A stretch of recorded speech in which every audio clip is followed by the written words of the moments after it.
ദൈവനാമത്തിന് മഹത്വം ഉണ്ടാകട്ടെ. ഈ രാത്രിയിലും കർത്താവിൻ്റെ വിലയേറിയ സന്നിധിയിൽ ചേർന്ന് വരുവാനായിട്ട് ദൈവം നമുക്ക് നൽകിയ സാവകാശത്തെ ഓർത്ത് സന്തോഷിക്കാം, ദൈവത്തെ സ്തുതിക്കാം.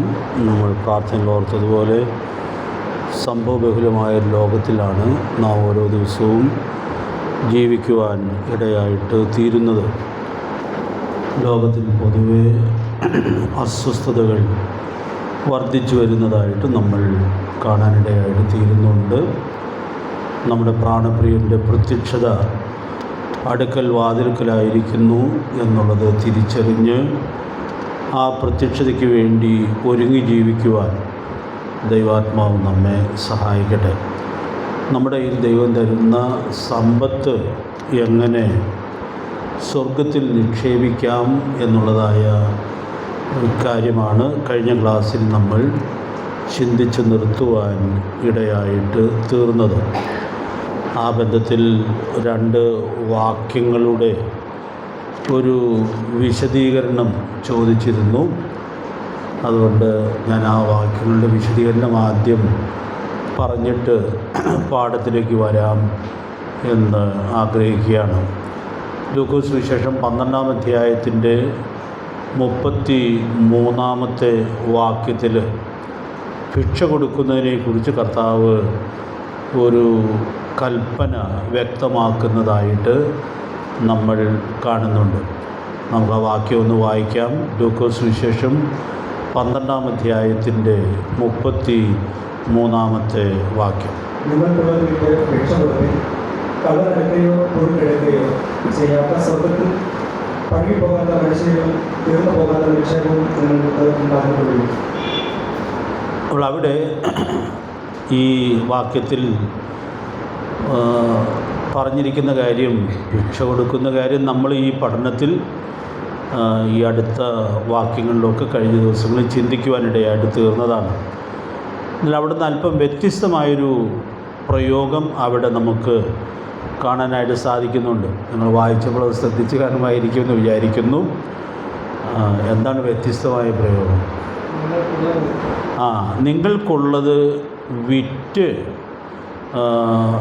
ഭിക്ഷ കൊടുക്കാനുള്ളൊരു കൽപ്പനയാണ് കർത്താവ് അവിടെ നൽകിയിട്ടുള്ളത്. അപ്പോൾ അവിടെ സ്വർഗത്തിലുള്ള നിക്ഷേപത്തെക്കുറിച്ചുമാണ് താഴെ വാക്യത്തിൽ നമുക്ക് വായിക്കാനായിട്ട് സാധിക്കുന്നത്. അപ്പോൾ ഇവിടെ നമുക്ക് ഉൾക്കൊള്ളാനായിട്ട് സാധിക്കുന്നൊരു കാര്യം, തങ്ങൾക്കുള്ളത് വിറ്റ് ഭൂമിയിൽ നിക്ഷേപിക്കുന്ന ആളുകൾ ഈ കാലത്ത് ധാരാളമുണ്ട്. എന്ന് പറഞ്ഞാൽ വല്ല സ്ഥാവര ജംഗമ സ്വത്തുക്കളൊക്കെ കിടക്കുന്നുണ്ടെങ്കിൽ അത് വിറ്റ് ഭൂമിയിൽ നിക്ഷേപിച്ച് തങ്ങളുടെ ബലഹീന നാളുകളിലുമൊക്കെ ചെലവിടാം എന്ന് വിചാരിക്കുന്നതായ ഒത്തിരി ആളുകളെ ഈ കാലഘട്ടത്തിൽ നമുക്ക് കാണാനായിട്ട് സാധിക്കുന്നുണ്ട്. പക്ഷെ ഇവിടെ കർത്താവ് പറയുന്നത് നിങ്ങൾ വിറ്റ് ഭിക്ഷ കൊടുക്കണം എന്ന് പറഞ്ഞിരിക്കുകയാണ്. അപ്പോൾ അതുകൊണ്ട് നമുക്കിവിടെ ഉൾക്കൊള്ളാനായിട്ട് കഴിയുന്നൊരു കാര്യം, വിറ്റും ഭിക്ഷ കൊടുക്കുന്നത്, സ്വർഗത്തിൽ നിക്ഷേപിക്കുന്നത് ഏതായാലും ദോഷമായിട്ട് തീരാനുള്ള ഒരു സാധ്യതയുമില്ല. നമ്മുടെ കർത്താവ് നൽകിയ വളരെ വിലപ്പെട്ടൊരു കൽപ്പനയായിട്ടാണല്ലോ അത് ഇരിക്കുന്നത്. എന്നൊരു ചെറിയ വിശദീകരണം ഞാൻ ആ കാര്യത്തിനൊന്ന് എടുത്ത് പറയണം എന്ന് ആഗ്രഹിക്കുകയാണ്. വിൽക്കുന്നത് അധ്വാനം ആവശ്യമുള്ള കൃഷിഭൂമിയും മറ്റുമൊക്കെ ആണ് എന്ന് വരികിൽ, അങ്ങനെ വിൽക്കുന്നതിലൂടെ പിന്നീട് ആ ഭൂമിയിൽ നിന്നുള്ളതായ വരുമാനങ്ങൾ നഷ്ടമാകുന്നതിനുള്ളതായ, ഇല്ലാതെ പോകുന്നതിനുള്ളതായൊരു സാധ്യതയുണ്ട്. അപ്പോൾ അതുകൊണ്ട് ഞാനൊരു ചരിത്ര സംഭവം ഇവിടെ ഒന്ന് ഉദ്ധരിക്കുകയാണ്. ചരിത്ര സംഭവം വേദപുസ്തകത്തിലെ ചരിത്രമാണ്. പ്രവൃത്തികളുടെ പുസ്തകം 2-ാം അധ്യായം 45-ാമത്തെ വാക്യം വായിക്കേണ്ട ആവശ്യമില്ല. അവിടെ ആദിമ സഭയിൽ ആളുകൾ വസ്തുവും ഒക്കെ വിറ്റുകൊണ്ടുവന്ന് അപ്പോസ്തലന്മാരുടെ കാൽക്കൽ വയ്ക്കുകയും അവരുടെ ഐക്യതയിലും സന്തോഷത്തിനും അതൊരുമിച്ച് പങ്കിട്ട് ഉപയോഗിക്കുകയും ചെയ്തു എന്നുള്ളതായ കാര്യം നമുക്ക് അവിടെ വായിക്കാനായിട്ട് കഴിയുന്നുണ്ട്. ഇതങ്ങനെ പ്രത്യേകിച്ചൊരു കൽപ്പന ഉണ്ടായിട്ട് ചെയ്തതായിട്ട് നമ്മൾ കാണുന്നില്ല, കൽപ്പന അങ്ങനെ കൊടുത്തതായിട്ട് നമ്മൾ കാണുന്നില്ല. എന്നാൽ അവർക്കുണ്ടായ വലിയ ആത്മീക സന്തോഷത്തിൽ അങ്ങനെ ചെയ്തു എന്ന് ആണ് നമുക്ക് വിചാരിക്കാനായിട്ട് കഴിയുന്നത്. ഇന്നും അതുപോലെയൊക്കെ ചെയ്യണം എന്ന് പറയുന്നതായ ആളുകളെയും എൻ്റെ ഈ ചുരുങ്ങിയ ജീവിതകാലത്ത് ശുശ്രൂഷ വഴികളിൽ കണ്ടെത്തുവാനിടയായിട്ട് തീർന്നിട്ടുണ്ട്. കുറേ വർഷങ്ങൾക്ക് ഒരു പുതിയ സ്ഥലത്ത് പ്രവർത്തനത്തിൽ ചെല്ലുമ്പോൾ അവിടെ മാനസാന്തരപ്പെട്ട് വിശ്വാസത്തിലേക്ക് വന്ന 2 ചെറുപ്പക്കാർ ഇതെന്തുകൊണ്ടാണ് പ്രായോഗികമാക്കാത്തത് എന്ന് പറഞ്ഞ് വളരെ തർക്കവിതർക്കങ്ങൾ ഒക്കെ ഉണ്ടാക്കുകയും അതിന് ഉത്തരം പറയാൻ ശ്രമിക്കുകയൊക്കെ ചെയ്തൊരു ഓർമ്മ എൻ്റെ മനസ്സിൽ തങ്ങി നിൽക്കുവാൻ ഇടയായിട്ട് തീരുന്നുണ്ട്. നമ്മൾ ഈ ചരിത്രത്തെക്കുറിച്ച് പൊതുവെ ദൈവത്തിൻ്റെ ദാസന്മാർ വിശദീകരിക്കുന്നത് കൽപ്പന കൂടാതെ ആ സന്തോഷത്തിൽ അവരത് ചെയ്യുവാനിടയായിട്ട് തീർന്നു. നമുക്കറിയാം, പിൽക്കാലത്ത് യെരുശലേമിലെ വിശ്വാസികളുടെ ഇടയിൽ വളരെ പ്രയാസങ്ങളും ക്ഷാമവും ഒക്കെ ഉണ്ടാവുകയും മറ്റ് വിശ്വാസികൾ പല സ്ഥലത്തു നിന്നും അവർക്ക് സഹായം കൊടുക്കേണ്ട അവസ്ഥയിലേക്ക് എത്തിച്ചേരുകയും ചെയ്തു എന്നുള്ളത് നമ്മൾ കാണുന്നുണ്ട്. ഇന്നത്തെ ക്ലാസ്സിൽ നമ്മൾ ചിലപ്പോൾ അവിടെ എത്തിച്ചേരുമായിരിക്കാം.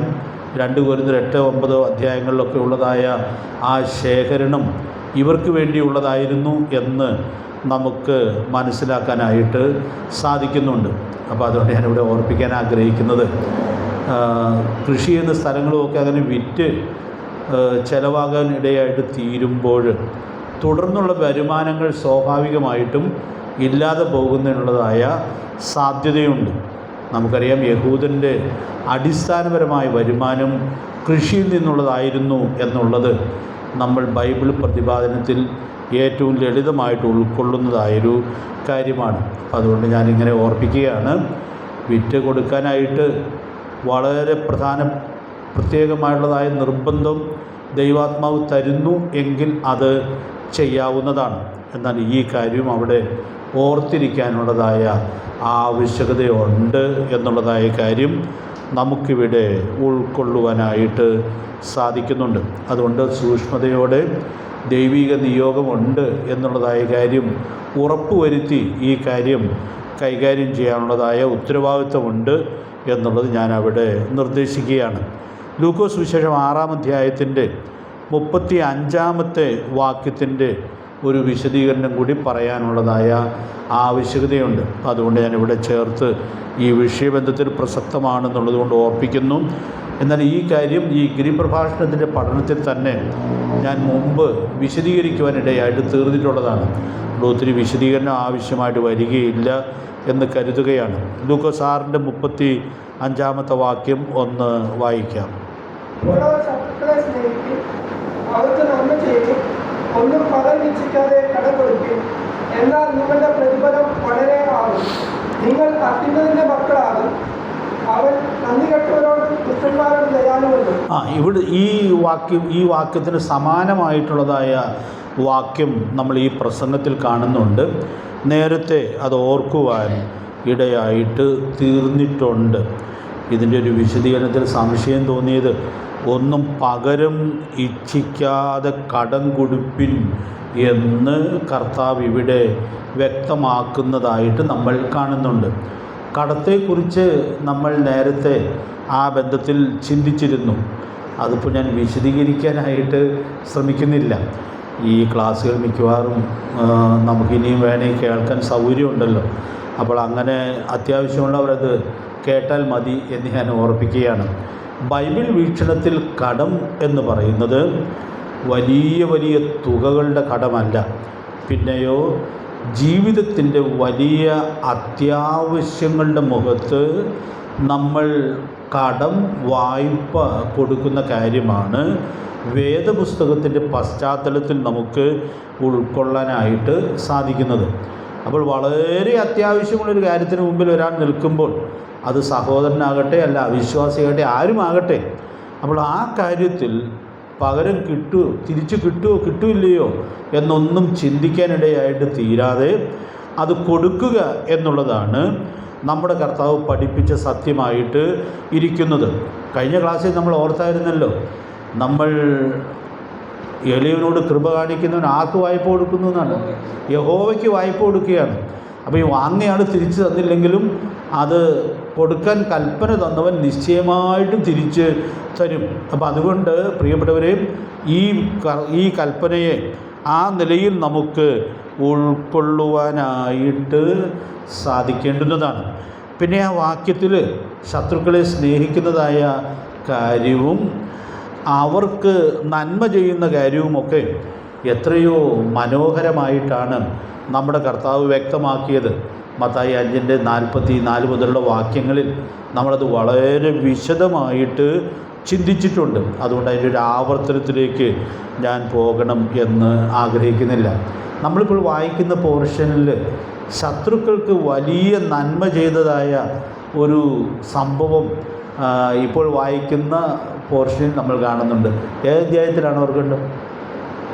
6-ാമത്തെ അധ്യായത്തിൽ പ്രവാചകനെ ആക്രമിക്കാനും ഒക്കെ ആയിട്ട് വന്ന ഒരു പുറജാതി രാജാവിൻ്റെ സൈന്യത്തെ എലീശ പ്രവാചകൻ റീഡയറക്റ്റ് ചെയ്ത് അങ്ങനെ ശമരിയിൽ എത്തിച്ച് അങ്ങനെ ഇവരെ വെട്ടിക്കളയട്ടെ എന്ന് ചോദിക്കുന്നതായിട്ട് നമ്മൾ കാണുന്നുണ്ട്.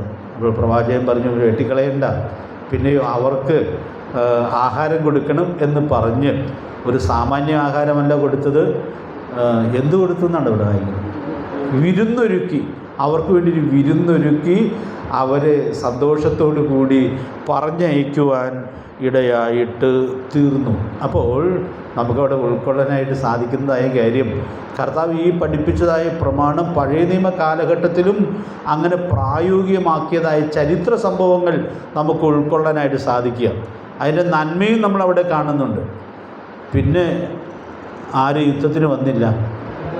ഈ അരാം രാജാവ് പിന്നെ യുദ്ധത്തിന് വന്നില്ല. കാരണം ഈ നന്മയുടെ മുമ്പിൽ താൻ ശരിക്കും മാനസാന്തരപ്പെട്ടു എന്ന് വേണം വിചാരിക്കാനായിട്ട്. അതുകൊണ്ട് പ്രിയപ്പെട്ടവരെ, നമ്മുടെ കർത്താവ് പഠിപ്പിച്ച പ്രമാണം അതിൽ തന്നെ എത്രയോ മനോഹരമായിരിക്കുന്നു എന്നുള്ളത് നമുക്കിവിടെ ഉൾക്കൊള്ളുവാനായിട്ട് സാധിക്കുന്നുണ്ട്. അതുകൊണ്ട് പഴയ നിയമത്തിൽ ജീവിച്ചിരുന്ന ആളുകളേക്കാൾ ഈ വിഷയത്തിലൊക്കെ പ്രകാശനം കിട്ടിയ നമുക്ക് ഈ പ്രമാണങ്ങളെ ഏറ്റവും കൃത്യമായിട്ട് ആചരിച്ച് ഈ നാളുകളിൽ സാക്ഷ്യം വഹിക്കുവാനായിട്ട് സാധിക്കട്ടെ. അപ്പോൾ ഞങ്ങളുടെ ഗ്രഹപാഠങ്ങളൊക്കെ എഴുതിയിട്ടുണ്ടെങ്കിൽ അത് ക്ലാസ് ചെയ്യുമ്പോൾ തന്നാൽ അത്യാവശ്യമുള്ള കാര്യങ്ങൾ ഞാൻ അടുത്ത ക്ലാസ്സിൽ വിശദീകരിക്കാനായിട്ട് ശ്രമിക്കുന്നതായിരിക്കും. ദൈവത്തിൻ്റെ ആത്മാവ് നമ്മെ സഹായിക്കട്ടെ. മത്തായി സുവിശേഷം 25-ാം അധ്യായത്തിന് 40-ാമത്തെ വാക്യം പറഞ്ഞാണ് കഴിഞ്ഞ ക്ലാസ് നമ്മൾ ഉപസംഹരിക്കുവാൻ ഇടയായിട്ട് തീർന്നത്. എങ്ങനെയൊക്കെ സ്വർഗത്തിൽ നിക്ഷേപിക്കാം എന്നുള്ളതിൻ്റെ ചില ഉത്തരങ്ങൾ നമ്മൾ കാണുകയായിരുന്നു. അതിൽ ആദ്യത്തെ ഉത്തരം നമ്മൾ സാമാന്യം വിശദമായിട്ട് ചിന്തിച്ചു. സഭയിലേക്ക് കൊടുക്കുന്നതിലൂടെ, കർത്താവിൻ്റെ സഭയിലേക്ക് കൊടുക്കുന്നതിലൂടെ സ്വർഗത്തിൽ നിക്ഷേപിക്കാനായിട്ട് സാധിക്കും.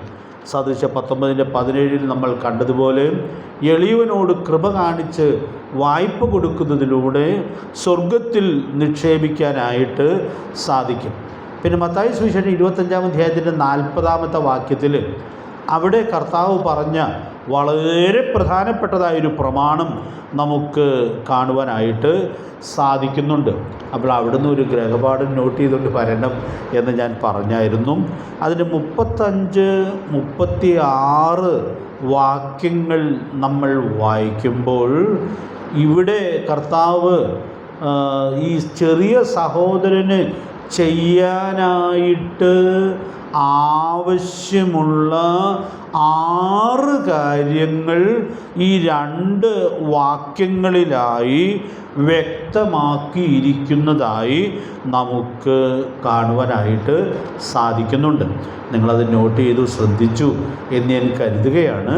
അപ്പോൾ ഈ 6 കാര്യങ്ങൾ നമ്മുടെ സഹോദരന്മാർക്ക് ചെയ്യുന്നതിലൂടെ നമുക്ക് സ്വർഗത്തിൽ നിക്ഷേപം സ്വരൂപിക്കുവാനായിട്ട് സാധിക്കും. ഈ 6 കാര്യങ്ങളൊന്ന് പറഞ്ഞു പോവുക എന്നുള്ളതല്ലാതെ ഓരോ കാര്യങ്ങളും ഞാൻ വിശദീകരിക്കേണ്ടതില്ല എന്ന് കരുതുകയാണ്. 35-ാമത്തെ വാക്യത്തിൽ വിശന്നപ്പോൾ ഭക്ഷിപ്പാനായിട്ട് കൊടുത്തു എന്നുള്ളതായ കാര്യം പറയുകയാണ്. അതുകൊണ്ട് ഞാനിപ്പോൾ അത് വിശദീകരിക്കേണ്ടതായ ആവശ്യമില്ല. വിശപ്പുള്ളവൻ ആഹാരം കൊടുക്കുന്നതാണ് ഏറ്റവും നല്ല പ്രവൃത്തി. കാരണം മനുഷ്യൻ്റെ ഏറ്റവും പ്രധാനപ്പെട്ട അത്യാവശ്യം അതായിട്ടാണല്ലോ ഇരിക്കുന്നത്. രണ്ടാമത്തെ കാര്യം അതിനോട് ചേർത്ത് വരുന്നതാണ് ദാഹിച്ചപ്പോൾ കുടിപ്പാനായിട്ട് കൊടുത്തു എന്നുള്ളതായ കാര്യവും അവിടെ കർത്താവ് എടുത്തു പറയുന്നു എന്നുള്ളത് നമ്മൾ കാണുകയാണ്. മൂന്നാമത്തെ കാര്യം എന്താണ്?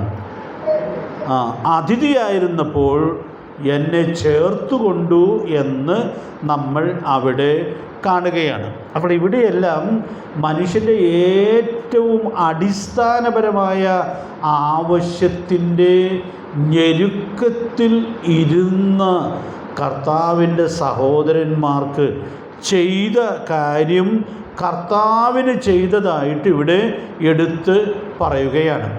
ഈ വിഷയത്തിൻ്റെ ഒരു കൃത്യമായ ഉപദേശ വ്യക്തത ഞാൻ ഒരു വാചകത്തിലൊന്ന് പറയുകയാണ്. അത് വിശദീകരിക്കാനായിട്ട് ഞാൻ ശ്രമിക്കുന്നില്ല. മഹോപദ്രവകാലത്ത് ഇസ്രായേൽ ജനത്തിന് നന്മ ചെയ്യുന്ന ജാതികളെക്കുറിച്ചാണ് ഇവിടെ പറഞ്ഞിരിക്കുന്നതെന്നാണ് കൃത്യമായ വചനവ്യാഖ്യാനത്തിൽ നമുക്ക് ഉൾക്കൊള്ളാനായിട്ട് സാധിക്കുന്നത്. ഈ കാലഘട്ടത്തിലുമൊക്കെ നമുക്കത് ഗൗരവമായി ചിന്തിക്കാവുന്ന ഒരു നാടുകളിലേക്ക് വന്നിരിക്കുന്നു എന്നുള്ളതും നമുക്കിവിടെ ഓർക്കാനായിട്ട് സാധിക്കും.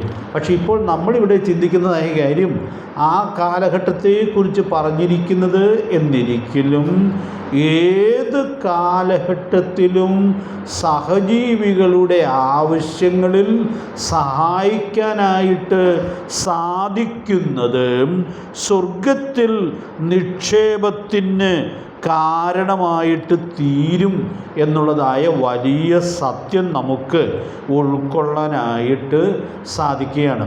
ഈ മൂന്നാമത്തെ കാര്യം ഇന്ന് ഞാൻ പകൽ ധ്യാനിക്കുമ്പോൾ 2 മാതൃകാ വ്യക്തികളെ നിങ്ങളുടെ മുമ്പിൽ ഒന്ന് ചൂണ്ടിക്കാണിക്കണം എന്നൊരു ആഗ്രഹം തോന്നി.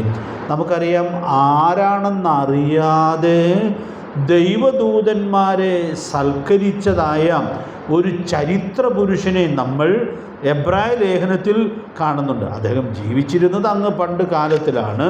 പക്ഷേ എബ്രായ ലേഖനകാരൻ അതെടുത്തു പറയുന്നതായിട്ട് നമ്മൾ കാണുന്നുണ്ട്. ആരാണെന്ന് ഓർക്കുന്നുണ്ട്? അബ്രഹാമിനെ കുറിച്ച് 13-ാം അധ്യായത്തിൻ്റെ ആദ്യത്തെ 2 വാക്യങ്ങളിൽ എത്രയോ മനോഹരമായിട്ടാണ് ആ സത്യം രേഖപ്പെടുത്തിയിരിക്കുന്നതായിട്ട് നമ്മൾ കാണുന്നത്. അതുകൊണ്ട് ഞാനിങ്ങനെ ചേർത്ത് ഓർപ്പിക്കുകയാണ്. വിശ്വാസത്തിൽ അബ്രഹാമിൻ്റെ മക്കളായ നമുക്ക് ഈ മനോഹരമായിട്ടുള്ള മാതൃകയെ പിൻപറ്റാനുള്ളതായ വലിയ ഉത്തരവാദിത്വം ഉണ്ട്. ഇവർ ദൈവത്തിൻ്റെ ദൂതന്മാരാണെന്നൊന്നും അറിയാതെയാണ് എന്തോ ഒരു ആദരവിലുള്ള അതിഥി സൽക്കാരമാണ് അവർക്ക് നൽകിയതായി നമ്മളവിടെ കാണുന്നത്. അതിൻ്റെ ചരിത്രഭാഗത്തേക്കൊന്നും നമ്മുടെ ക്ലാസ്സിൽ ഇപ്പോൾ നമ്മൾ പോകണം എന്ന് ആഗ്രഹിക്കുന്നില്ല. മറ്റൊരാളുടെ കാര്യം കൂടി ഒന്ന് പറയണമെന്നൊരു പ്രേരണ തോന്നി.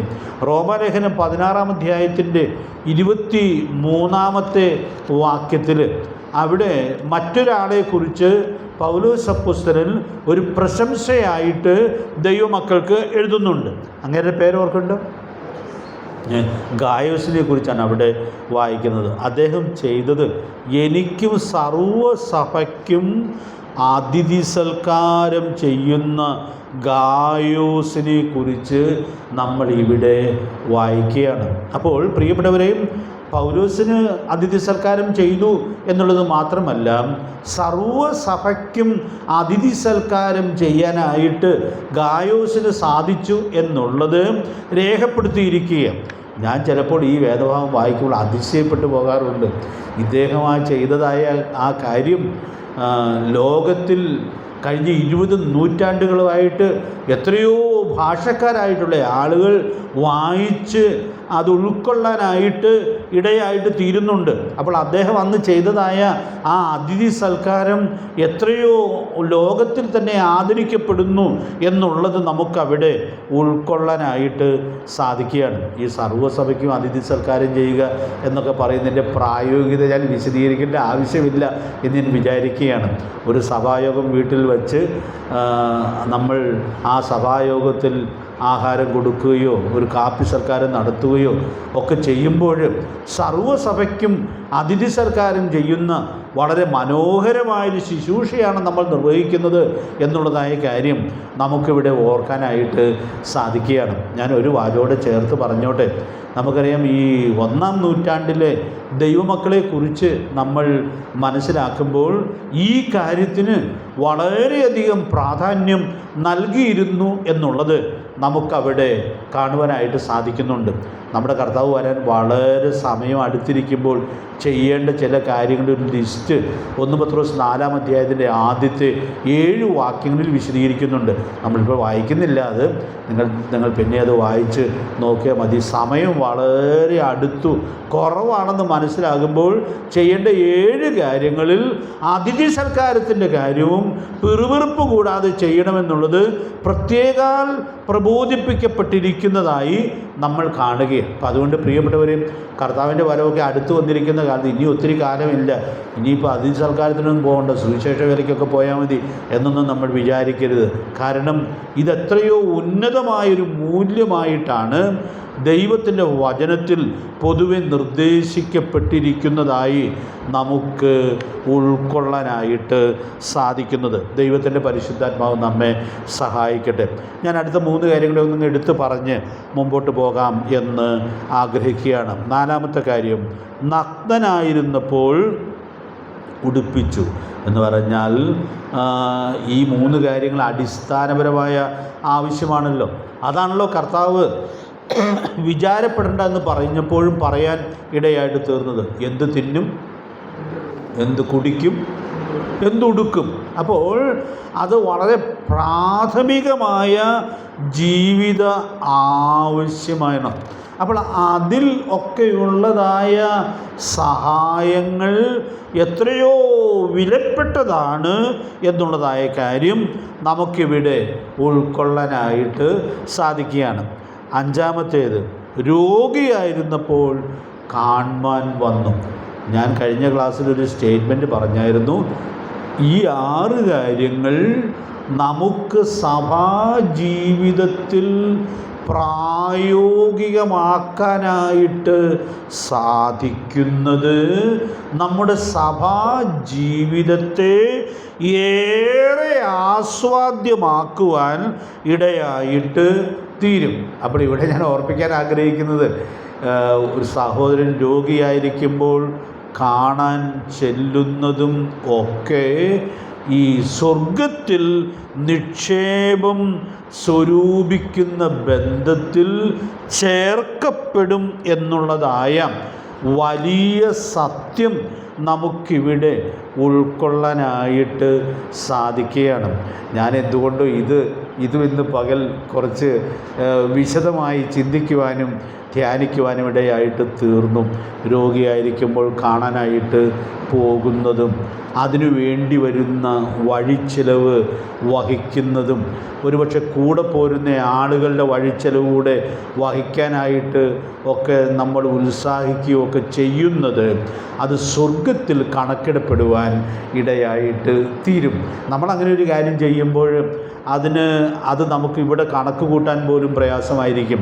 എന്തോരം ചിലവാക്കുന്നു എന്നുള്ളത് കണക്ക് കൂട്ടിയെടുക്കാൻ പോലും പ്രയാസമായിരിക്കും. പക്ഷേ നമ്മുടെ കർത്താവിന് ഇതിൻ്റെ കണക്ക് കൂട്ടാനായിട്ട് യാതൊരു പ്രയാസവും വരികയില്ല. അപ്പം ഞാൻ ഇന്നിത് വായിച്ചപ്പോൾ ഓർത്തൊരു കാര്യം, നമ്മൾ കർത്താവിൻ്റെ സന്നിധി നിൽക്കുമ്പോൾ ഇവരും ചോദിക്കുന്നുണ്ടല്ലോ, ഞങ്ങൾ എപ്പോഴാണ് ഇതൊക്കെ ചെയ്തത്? അവരെ അങ്ങ് അത്ഭുതപ്പെടുത്തുകയാണ്. ഈ പ്രശംസാ വാക്കുകൾ ഇത് ചെയ്ത ആളുകളെ അതിശയിപ്പിക്കുന്നു എന്നുള്ളത് നമ്മൾ കാണുകയാണ്. അപ്പോൾ നമ്മൾ കണക്കിലൊന്നും പെടുത്താത്തതായ ചില കാര്യങ്ങളും അതിൻ്റേതായ കണക്കും സ്വർഗത്തിൽ വെളിപ്പെടുവാൻ ഇടയായിട്ട് തീരുന്നത് നമ്മെ തന്നെ അത്ഭുതപ്പെടുത്തുന്നതിനുള്ളതായ സാധ്യതയുണ്ട്. പോകുന്നതിൻ്റെ വഴിച്ചെലവ് മാത്രമല്ല, ആ കൂട്ടത്തിൽ എന്തെങ്കിലും വാങ്ങിക്കൊണ്ടു പോകാനായിട്ട് സാധിക്കുന്നതും ഈ ഗണത്തിൽ ഉൾപ്പെടും എന്നാണ് ഞാൻ വിചാരിക്കുന്നത്. അതുകൊണ്ട് പ്രിയപ്പെട്ടവരെ, ഞാൻ ഇവിടെ ഓർപ്പിക്കാനായിട്ട് ആഗ്രഹിക്കുന്നത്, കർത്താവ് നമ്മുടെ കയ്യിൽ ഏൽപ്പിക്കുന്ന പണം കൊണ്ട് നമുക്ക് ഏറ്റവും നല്ല നിലയിൽ എങ്ങനെ സ്വർഗത്തിൽ അത് നിക്ഷേപിക്കാം എന്നുള്ളതായ വലിയ സത്യം നമുക്കിവിടെ ഉൾക്കൊള്ളാനായിട്ട് സാധിക്കുക. ഫിലിപ്പിയർ ലേഖനം 4:17 നമുക്ക് അവിടെ ഒന്ന് വായിച്ചു പോകാം എന്ന് ഞാൻ കരുതുകയാണ്. നമുക്കറിയാവുന്ന വാക്യമാണ്, എങ്കിലും ഒന്ന് വായിച്ചു പോകാം. ഫിലിപ്പിയർ ലേഖനം 4-ാം അധ്യായത്തിൻ്റെ 17-ാമത്തെ വാക്യം. ഞാൻ ദാനം ആഗ്രഹിക്കുന്നു എന്നല്ല, നിങ്ങളുടെ കണക്കിലേക്ക് ഏറുന്ന ഫലം അത്രേ ആഗ്രഹിക്കുന്നു. അപ്പോൾ അവിടെ പൗലോസ് പറയുന്ന കാര്യം തൻ്റെ ശുശ്രൂഷയിൽ തന്നെ സാമ്പത്തികമായി സഹായിച്ച കാര്യമാണ് അവിടെ പ്രധാനമായിട്ടും എടുത്തു പറയുന്നത്. അപ്പോൾ പൗലോസിൻ്റെ ആ പരമാർത്ഥത, ആ ഹൃദയത്തിൻ്റെ നൈർമല്യത നമുക്ക് ആ വാക്യത്തിൽ കാണാം. താനത് പ്രശംസയായി പറയുന്നത് ഇനിയും അയക്കട്ടെ എന്നുള്ളതായ ആഗ്രഹത്തിലല്ല. പൗലോസ് പറയുകയാണ്, ഞാൻ ദാനം ആഗ്രഹിക്കുന്നു എന്നല്ല, പിന്നെയോ നിങ്ങളുടെ കണക്കിലേക്ക് ഏറുന്ന ഫലമാണ് ആഗ്രഹിക്കുന്നത്.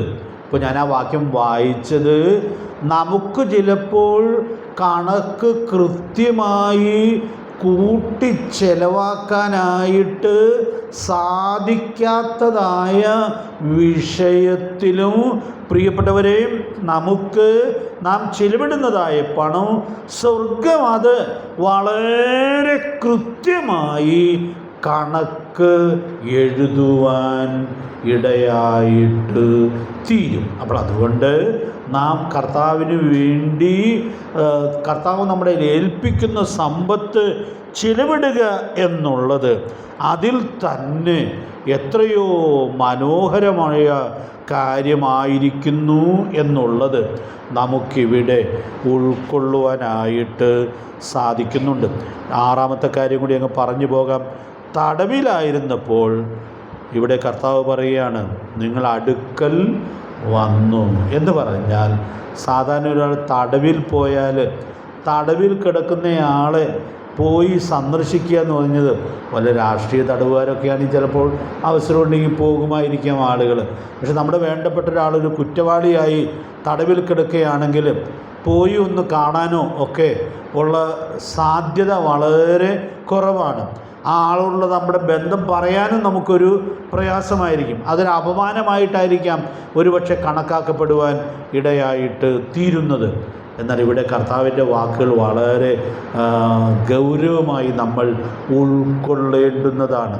സുവിശേഷ നിമിത്തമുള്ള തടവും ആ ബന്ധത്തിലുള്ളതായ പ്രതിസന്ധികളും എത്രയോ അധികം വർദ്ധിച്ചു വന്നിരിക്കുന്നതായ ഒരു കാലഘട്ടത്തിലാണ് ഞാനും നിങ്ങളും ജീവിക്കുന്നത്.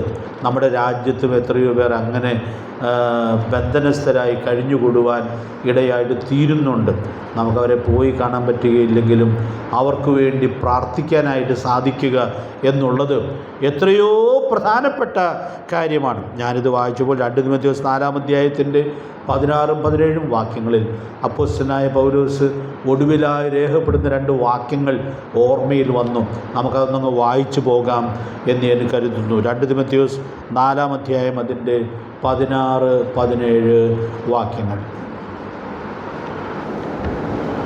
എന്റെ ഒന്നാം പ്രതിവാദത്തിൽ എനിക്ക് തോന്നുന്നില്ല, എല്ലാവരും എന്നെ കൈവിട്ടു. അത് അവരുടെ കണക്കിടാതിരിക്കട്ടെ. കർത്താവ് എനിക്ക് തോന്നുന്നു, എന്നെ കൊണ്ട് നിർത്തിപ്പാനും സർവ്വജാതികളും കേൾപ്പാനും എന്നെ ശക്തീകരിച്ചു. അങ്ങനെ ഞാൻ സിംഹത്തിന്റെ വായിൽ നിന്ന് രക്ഷപ്പെടും. അപ്പോൾ അവിടെ പൗലോസ്ലീഹ എന്ത് വികാരനിർഭരമായിട്ടാണ് ആ വാക്കുകൾ രേഖപ്പെടുത്തുന്നത്. ആരും എനിക്ക് തുണ നിന്നില്ല. അവിടെ നിർത്തിയില്ല, എല്ലാവരും എന്നെ കൈവിട്ടു. പൗലോസിന് അവിടെ ആശ്വാസമായിരുന്ന ആരാണെന്ന് പറയുന്നുണ്ട്. ആരാണ് ആശ്വാസം? കർത്താവ് എനിക്ക് തുണ നിന്നു. ഞാൻ ആ വാക്യത്തോട് ചേർത്ത് ചിന്തിച്ചൊരു കാര്യമുണ്ട്.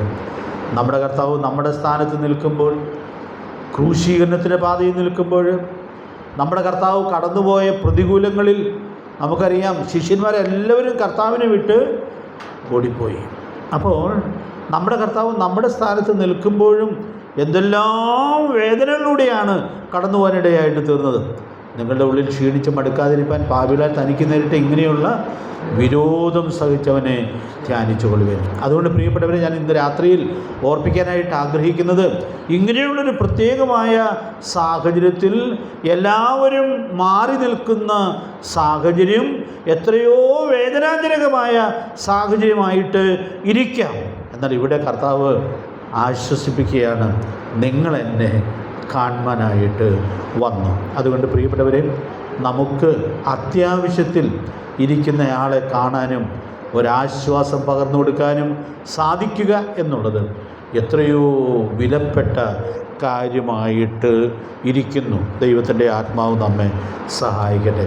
ഞാനിനി ഇവിടെ വളരെ പ്രസിദ്ധമായൊരു വാക്യത്തോട് ഈ 6 കാര്യങ്ങളൊന്ന് കണക്ട് ചെയ്ത് മുമ്പോട്ട് പോകാം എന്ന് ആഗ്രഹിക്കുകയാണ്. എഫേസ്യ ലേഖനം 4-ാം അധ്യായത്തിൻ്റെ 3-ാം വാക്യം വായിക്കേണ്ട ആവശ്യമില്ല, നമുക്ക് നല്ല പരിചയമുള്ള വാക്യമാണ്. ഓർമ്മയിൽ വരുന്നുണ്ട് വാക്യം? ആത്മാവിൻ്റെ ഐക്യത സമാധാന ബന്ധത്തിൽ കാപ്പാൻ ശ്രമിക്കുകയും ചെയ്യുവിൻ.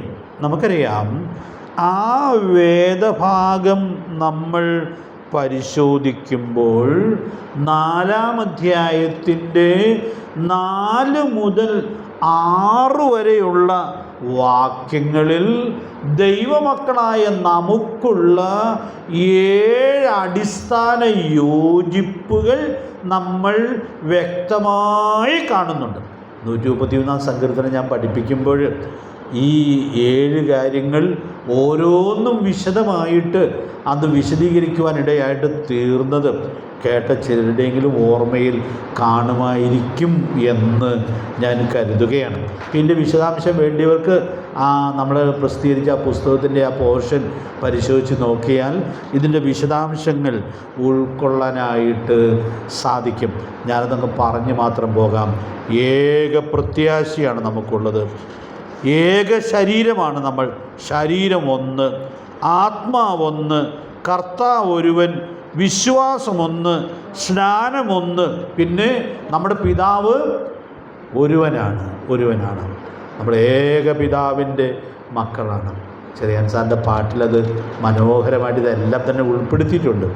ഏകപിതാവിൻ്റെ മക്കൾ നാം യേശുവിൽ ഏകാവകാശികളാണ്.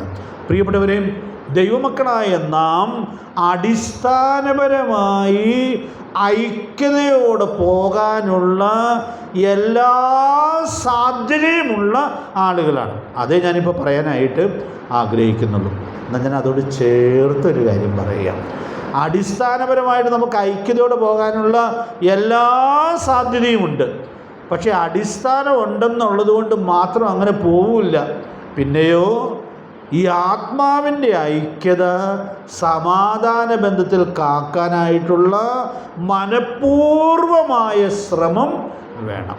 അതുകൊണ്ട് ഞാൻ ഇന്ന് രാത്രി ഓർപ്പിക്കുകയാണ്, ഇവിടെ കർത്താവ് ഇവർ ചെയ്തതായി പറഞ്ഞിട്ടുള്ള ഈ 6 കാര്യങ്ങൾ നമുക്കും കുടുംബത്തിലും സഭയിലുമൊക്കെ ഐക്യത സൂക്ഷിച്ച് പോകുന്നതിന് അടിസ്ഥാനപരമായിട്ട് നാം ചെയ്യേണ്ടുന്ന കാര്യങ്ങളായിട്ടാണ് ഇരിക്കുന്നത്. അതുകൊണ്ട് പ്രിയപ്പെട്ടവരെ, നമുക്ക് ഈ ഉന്നതമായ ഉൾക്കാഴ്ച സൂക്ഷിച്ച് വരുന്ന ദിവസങ്ങളിൽ സാക്ഷ്യം വഹിക്കത്തക്കവണ്ണം ദൈവാത്മാവ് ധാരാളം ദൈവകൃപ നൽകട്ടെ. അപ്പോൾ നമുക്ക് ഈ കാര്യങ്ങൾ ചെയ്യാനായിട്ട് നമ്മൾ പണവും ഉപയോഗിക്കുന്നത് അത് സ്വർഗത്തിൽ അത് ശേഖരിക്കപ്പെടുവാൻ ഇടയായിട്ട് തീരും എന്നുള്ളതായ വലിയ സത്യം നമ്മൾ കാണുകയാണ്. അപ്പോൾ നമുക്ക് നമ്മുടെ ദൈവം ഏൽപ്പിക്കുന്ന പണം കൊണ്ടും നമുക്ക് വീട്ടിലെയും സഭയിലെയൊക്കെ ഐക്യത ഊട്ടി ഉറപ്പിക്കാനായിട്ട് സാധിക്കും. ഇതെല്ലാം ഭംഗിയായി പോയാൽ അങ്ങനെ രൂപപ്പെടുന്നൊരു ഐക്യതയ്ക്ക് നമ്മുടെ കർത്താവ് യോഹന്നാൻ്റെ സുവിശേഷം 17-ാം അധ്യായത്തിൻ്റെ 23-ാമത്തെ വാക്യത്തിലൊരു പേര് കൊടുത്തിട്ടുണ്ട്. ആർക്കെങ്കിലും പറയാമോ ഐക്യത? യോഹന്നാൻ 17-23-ാമത്തെ വാക്യം കർത്താവിൻ്റെ പ്രാർത്ഥനയാണ്. തികഞ്ഞ ഐക്യത. അതുകൊണ്ട് പ്രിയപ്പെട്ടവർ, നമുക്കിന്ന് ഇതൊക്കെ സഭയിലും വീട്ടിലൊക്കെ പ്രായോഗികമാകുമെന്ന് വിശ്വസിക്കാൻ പോലും പ്രയാസമാണ്. കാരണം ഈ അനൈക്യതയുടെ അസ്വസ്ഥതയിലൂടെ നമ്മൾ കടന്നു പോകുമ്പോൾ ഇതൊന്നും നടപ്പാകുമെന്ന് വിശ്വസിക്കാൻ പോലും പിശാച് നമ്മെ സമ്മതിക്കാതെ വണ്ണം നമ്മെ സത്യത്തിൽ നിന്നും അകറ്റി നിർത്തുന്നു എന്നുള്ളത് നാം ഇവിടെ ഗൗരവമായിട്ട് ഉൾക്കൊള്ളണം. അവൻ്റെ ചതിയിൽ വീണുപോകാതെ നമുക്ക് ഈ ഉന്നതമായ ഉൾക്കാഴ്ച ഏറ്റെടുക്കാനും പ്രാർത്ഥനാപൂർവം അത് നിവർത്തിച്ചെടുക്കാനുമുള്ളതായ വലിയ ഉത്സാഹത്തിൽ ജീവിക്കേണ്ടതിന് ദൈവത്തിൻ്റെ ആത്മാവ് നമുക്ക് കൃപ നൽകട്ടെ. ഇനി ഞാൻ ഒരു കുറിപ്പോടെ പറഞ്ഞ് ഈ ലെസൺ അവസാനിപ്പിക്കാം എന്ന് കരുതുകയാണ്. സ്വർഗത്തിൽ നിക്ഷേപം സ്വരൂപിക്കുമ്പോൾ അധികമായി നിക്ഷേപിക്കാനുള്ള ദൈവകൃപയെക്കുറിച്ച് കർത്താവ് പറയുന്നുണ്ട്. എന്ന് പറഞ്ഞാൽ നമ്മുടെ കയ്യിൽ ഏൽപ്പിക്കുന്ന സമ്പത്ത് സ്വർഗത്തിൽ നിക്ഷേപിക്കുവാൻ ഇടയായിട്ട് തീരുമ്പോൾ അത് അധികമായി നമുക്ക് ചെയ്യാനും അതിൽ വർദ്ധിച്ചു വരാനും സാധിക്കേണ്ടിയിരിക്കുന്നു. അതൊരു വലിയ ദൈവകൃപയാണ്. ഞാൻ ആദ്യം 2 കൊരിന്ത്യർ 8-ാം അധ്യായം 1 പരാമർശിച്ചായിരുന്നല്ലോ. അതിലെ ആദ്യത്തെ 2 വാക്യങ്ങളൊന്ന് വായിച്ചാൽ കൊടുക്കുന്നത് വലിയ കൃപയാണ് എന്നുള്ളത് നാം അവിടെ കാണുന്നുണ്ട്. ഞാനത് വിശദീകരിക്കുന്നില്ല, ജസ്റ്റ് ഒന്നങ്ങ് വായിച്ച് മാത്രം പോകാം. 2 കൊരിന്ത്യർ 8-ാം അധ്യായം അതിൻ്റെ ആദ്യത്തെ 2 വാക്യങ്ങൾ വായിച്ചോളൂ.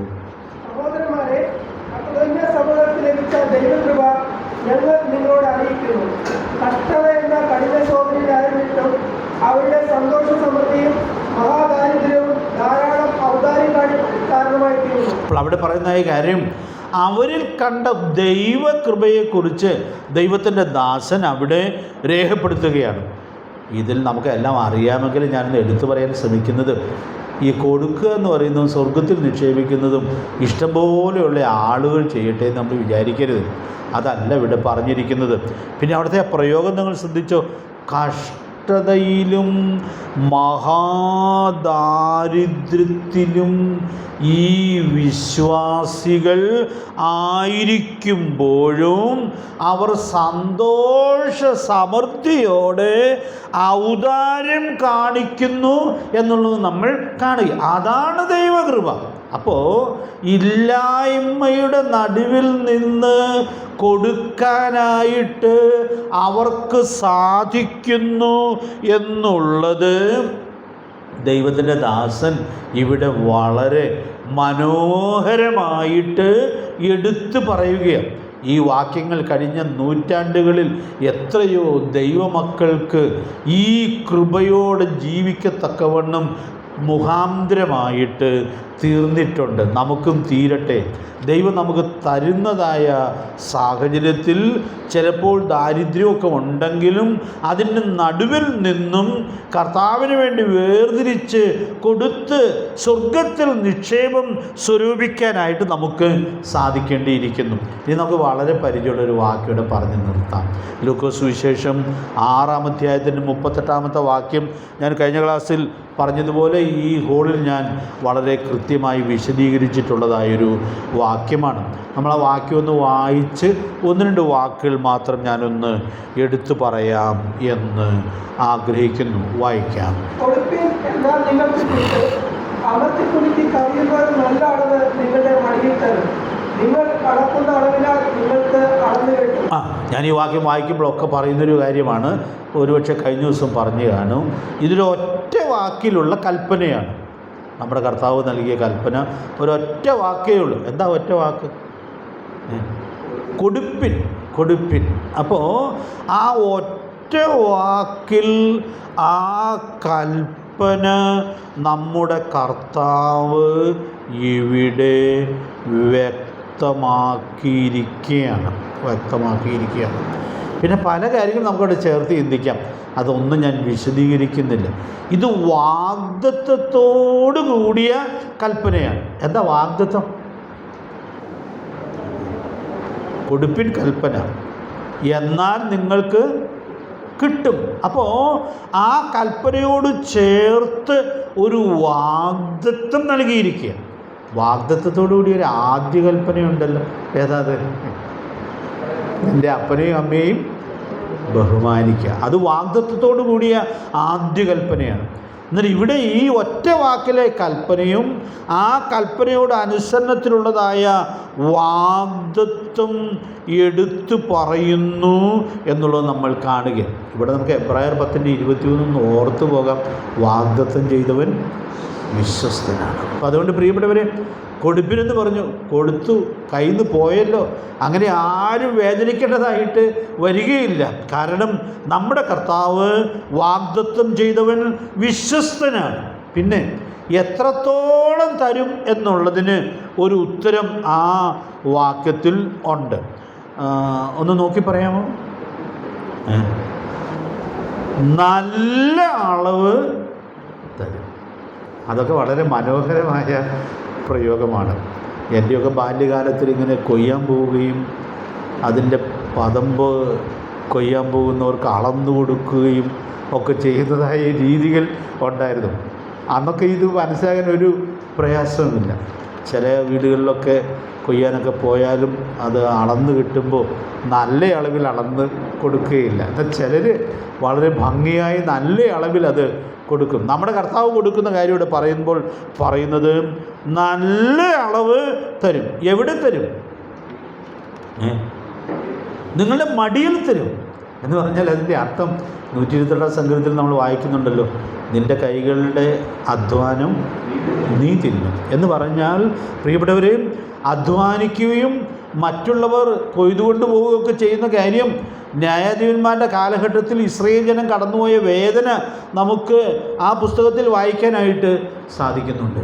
പക്ഷെ ഇവിടെ പറയുകയാണ്, നിൻ്റെ മടിയിൽ തരും. എത്രയോ കൃത്യമായിട്ടാണ് ഈ കാര്യം വെളിപ്പെടുത്തിയിരിക്കുന്നതായി നാം കാണും. ഇനി ഞാൻ ഒടുവിലത്തെ വാചകം പ്രാർത്ഥനയോടെ പറയാം. അതാണ് നമ്മുടെ ഈ വിഷയത്തിൻ്റെ വ്യക്തത.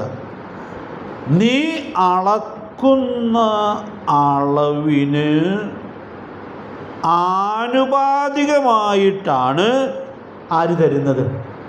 കർത്താവ് തരുന്നത്.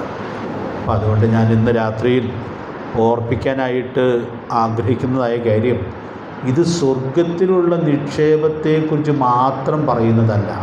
പിന്നെയോ കർത്താവിൻ്റെ കൽപ്പനയനുസരിച്ച് കൊടുക്കുന്നത് സ്വർഗത്തിൽ നിക്ഷേപിക്കപ്പെടുന്നതോടൊപ്പം അതൊരു വിതയാണ് എന്നുള്ളത് കൊണ്ട് അതിൻ്റെ പല മടങ്ങ് ഈ ആയുസ്സിലും കൊയ്യാനായിട്ട് കഴിയും. നല്ല പരിചയമുള്ളൊരു വാക്ക് എഴുതിയിട്ടാൽ മതി.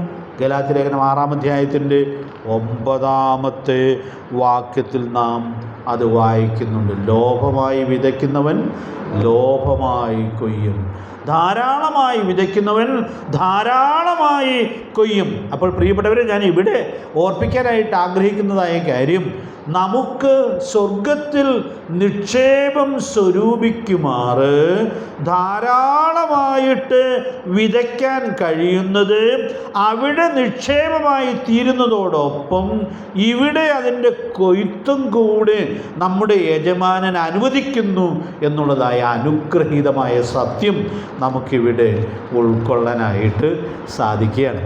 അപ്പോൾ ഞാനിപ്പോൾ പറഞ്ഞ പോയിൻ്റ് ഒന്നുകൂടെ പറയാം.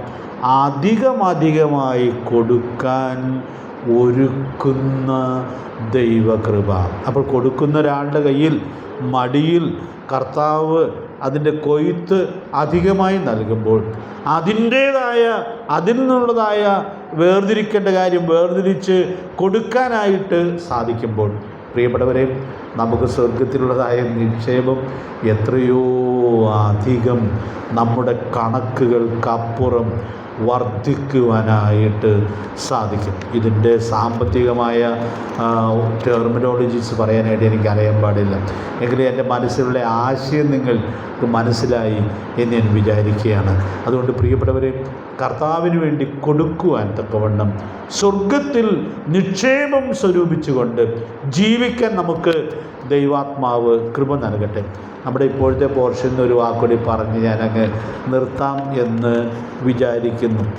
സാമ്പത്തികമായ കാര്യത്തിൽ തന്നെ ഏലീശ പ്രവാചകൻ്റെ വാക്കുകൾ അതുപോലെ വിശ്വസിച്ച് അനുസരിച്ച ഒരു വിധവയും മക്കളെയും നമുക്കറിയാം. എൻ്റെ റെഫറൻസ് ഒന്നും പറയേണ്ട ആവശ്യമില്ല. ഏത് അധ്യായത്തിലാണ്? 4-ാം അധ്യായത്തിൽ പ്രവാചകൻ പറഞ്ഞു അസാധാരണമായ കാര്യമാണ് പറഞ്ഞത്. അവളും മക്കളും അത് അതുപോലെ വിശ്വസിച്ച് ഏറ്റവും കൃത്യമായി അത് അനുസരിച്ചു. അവളും മക്കളും ആ അനുസരണത്തിൻ്റെ വഴിയിൽ വലിയ അനുഗ്രഹം അനുഭവിച്ചു. ഞങ്ങളിന്ന് രാവിലെ 7-ാം അധ്യായമാണ് കുടുംബ പ്രാർത്ഥനയിൽ വായിച്ചത്. അവിടെ ഏലീശ ഒരു കാര്യം പറഞ്ഞു, യഹോവ അരുളി ചെയ്യുന്നു എന്ന് പറഞ്ഞു. വലിയൊരു സമൃദ്ധിയെക്കുറിച്ച് 1-ാമത്തെ വാക്യത്തിൽ മുന്നറിയിച്ചു. പക്ഷേ വിശ്വസിക്കേണ്ട ഒരാൾ എന്ത് ചെയ്തില്ല? വിശ്വസിച്ചില്ല. അങ്ങനെ ചെറിയൊരാളും പറ്റിയല്ല, അകമ്പടി നായകൻ, രാജാവിൻ്റെ അകമ്പടി നായകൻ. അങ്ങേരുടെ അവിശ്വാസം അങ്ങേര് വെളിപ്പെടുത്തുകയും ചെയ്തു. ഇത് ആ പറഞ്ഞ കൂട്ടത്തിലൊരു വിശ്വാസത്തിൻ്റെ ചരിത്രം കൂടെ പരാമർശിച്ചാണ് പറഞ്ഞത്. കാരണം ദൈവം ആകാശത്തിൻ്റെ കിളിവാതിൽ തുറന്നാലും ഇത് നടക്കുമോ എന്ന് ചോദിച്ചു. ചില ആളുകളൊക്കെ വിശ്വാസത്തിൻ്റെ ചരിത്രം ഉദ്ധരിച്ചു തന്നെയാണ് അവിശ്വാസം വെളിപ്പെടുത്തുവാൻ ഇടയായിട്ട് തീരുന്നത്. ഇന്ന് രാവിലെ എന്നെ വളരെ ഭയപ്പെടുത്തിയൊരു സത്യമാണിത്. കാരണം ഈ വിശ്വാസത്തെക്കുറിച്ചൊക്കെ ഒത്തിരി പറയുന്നു എന്നുള്ളത് കൊണ്ട് ഇത് കേവലം പറച്ചിൽ മാത്രമായിരുന്ന പോരല്ലോ, പിന്നെയോ വിശ്വാസത്തിൽ ഇത് പ്രായോഗികമാക്കുവാനായിട്ട് കഴിയേണ്ടിയിരിക്കുന്നല്ലോ. പ്രിയപ്പെട്ടവരെ, ഞാൻ ഇങ്ങനെയൊരു വാചകം പറഞ്ഞ് തൽക്കാലം നിർത്തുകയാണ്. പ്രിയപ്പെട്ടവരെ, ആ അകമ്പടി നായകൻ ഏറെ അനുഗ്രഹിക്കപ്പെടേണ്ടവനായിരുന്നു എന്നിരിക്കലും അവൻ്റെ മരണം പോലും എന്തായിപ്പോയി? ശാപഗ്രസ്തമായി പോയി. കഴിഞ്ഞ ദിവസം നമ്മൾ വായിച്ചൊരു വാക്ക് ഓർക്കുന്നുണ്ട്. സാമ്പത്തികമായ കാര്യത്തിലും നമ്മൾ കർത്താവിൻ്റെ പ്രമാണങ്ങളെ തെറ്റിക്കുമ്പോൾ അതുകൊണ്ട് നിങ്ങൾ എന്തായി തീർന്നു എന്നാണ് പറയുന്നത്? ശാപഗ്രസ്തരായിട്ട് തീരുകയാണ്. അതുകൊണ്ട് പ്രിയപ്പെട്ടവർ, ഇതിൽ വിശ്വാസത്തിൻ്റെ പങ്ക് എത്രയോ വലുതാണ്. ആർക്കാ കൊടുക്കാൻ പറ്റുള്ളൂ? കൊടുത്താൽ പോയല്ലോ എന്ന് വിചാരിക്കുന്ന ആളുകൾക്ക് കൊടുക്കാനായിട്ട് പറ്റുകയില്ല. അവർക്ക് കൊടുക്കലൊരു വലിയ പ്രയാസമായിരിക്കും. എന്നാൽ കൊടുക്കാൻ പറഞ്ഞവൻ വിശ്വസ്തനാണ് എന്നുള്ളതായ കാര്യം ആര് വിശ്വസിക്കുമോ അവർക്ക് ധാരാളമായി കൊടുക്കാനായിട്ട് സാധിക്കും. ആ ദൈവകൃപ അവരുടെ ജീവിതത്തിൽ അനുഭവിച്ച് ജീവിക്കുവാനും സാക്ഷ്യം വഹിക്കുവാനും സാധിക്കും. ദൈവാത്മാവ് നമ്മെ സഹായിക്കട്ടെ. കർത്താവ് പറഞ്ഞ ഒരു വാചകം ഞാൻ വിശദീകരിച്ചില്ലെങ്കിൽ വ്യക്തമാകുന്ന എന്നാണ് ഞാൻ വിചാരിക്കുന്നത്. നിങ്ങളുടെ നിക്ഷേപം ഇരിക്കുന്നിടത്ത് നിങ്ങളുടെ ഹൃദയം ഇരിക്കും. സ്വർഗത്തിലാണ് നിക്ഷേപമെങ്കിൽ നമ്മുടെ ഹൃദയം എപ്പോഴും സ്വർഗത്തിൽ ഇരിക്കും. അങ്ങോട്ട് പോകാനുള്ള ആകാംക്ഷയും ഉത്സാഹവും നമ്മുടെ ഹൃദയത്തെ ഭരിക്കുവാൻ ഇടയായിട്ട് തീരും. അതുകൊണ്ട് പ്രിയപ്പെട്ടവരെ, നമ്മുടെ ഗുരുനാഥൻ നൽകിയതായ ഈ മനോഹരമായിട്ടുള്ളതായ പ്രമാണം അതുപോലെ അനുസരിച്ച് അനുഗ്രഹീതരായിട്ട് തീരുവാൻ ദൈവാത്മാവ് നമ്മെ സഹായിക്കട്ടെ. ഞാനിത് പറയാൻ തുടങ്ങിയപ്പോൾ ഓർത്തൊരു കാര്യമാണ്, ദൈവമേ, ഇത് വിശ്വസിച്ച് അതങ്ങ് പ്രായോഗികമാക്കുവാനായിട്ട് സാധിച്ചാൽ എന്തോരു വലിയ അനുഗ്രഹത്തിൻ്റെ കലവറയാണ് തുറക്കപ്പെടുവാൻ ഇടയായിട്ട് തീരുന്നത്. നമുക്കത് വിശ്വസിക്കാം. അതുപോലെ നമ്മുടെ ഗുരുനാഥൻ്റെ വാക്കുകളെ അനുസരിച്ച് ഈ നാളുകളിൽ ജീവിക്കാം, സാക്ഷ്യം വഹിക്കാം. ദൈവത്തിൻ്റെ പരിശുദ്ധാത്മാവ് അതിനാവശ്യമായ ദൈവകൃപ നമുക്ക് നൽകട്ടെ. കർത്താവിൻ്റെ വിലയേറിയ നാമം വാഴ്ത്തപ്പെടുമാറാകട്ടെ.